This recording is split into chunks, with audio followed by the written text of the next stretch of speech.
everything just kind of felt pointless. When I was really at my worst, I didn't feel anything. It would have been good to feel sad because then I would have felt something. And I was diagnosed with depression. At the time, I thought you're weak or worthless if you talk about how you're feeling. I had that mentality of I'm tough and I'll just get on with it. So I just struggled and I got progressively worse until I tried to take my own life. That incident really made me take action and decide that I was actually going to do something about it.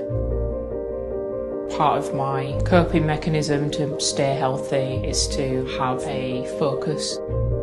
And boxing has helped remind me that I am very resilient. It means a lot to see Fury actually talk about his experience with mental illness whilst he's still fighting. To me, that's the ultimate level of courage to be able to do that.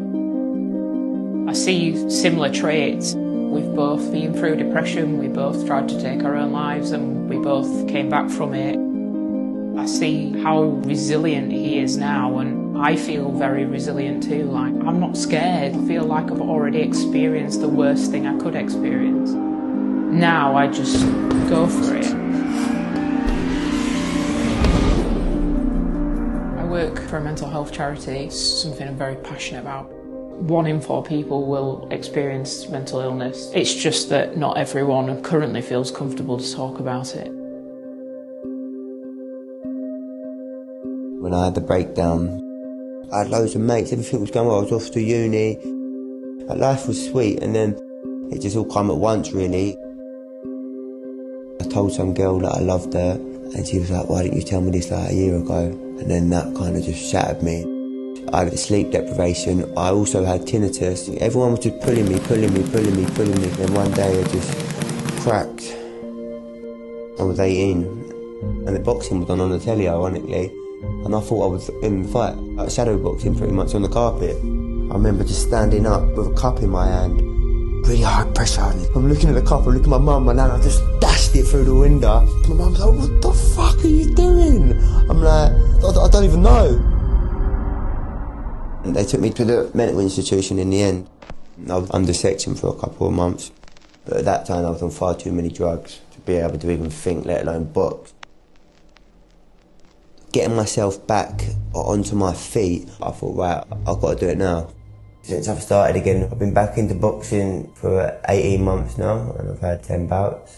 And I'll be looking to compete in Box Cup, which is the main one, and potentially the ABAs if my next few fights go to plan. When I compare myself to him, me and him, we have to be bouncing. We can't live in that middle ground. Everything I do, I try and do it to my best. He's inspired a lot of people making that comeback. No one thought he'd get up. It's such a metaphor to what he was going through. If you're down, you ain't out.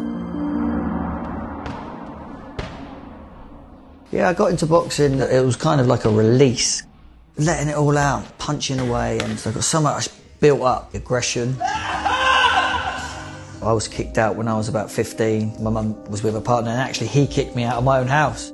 I think I had to learn to get hard very quickly. No one would ever treat me like that. Turned professional at 32. I went all the way to 10 fights. I was Southern Area champion, it was great. After the Southern Area, I had one more fight. He got the decision. I was starting to feel low. Depression hit me really, really bad. I just stayed in bed. I didn't even want to live. Very, very dark place. I remember just sitting there crying my eyes out. And I was just like, get me drink, get me anything you can, because I just needed that little bit of lift. And then I got a diagnosis of bipolar, crazy highs and crazy lows.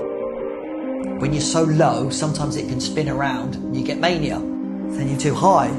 You're up, you're smiling, you're bubbly, you're happy, and everyone thinks that's you. 1 minute you're up, then you're down, then you're up, then you're down.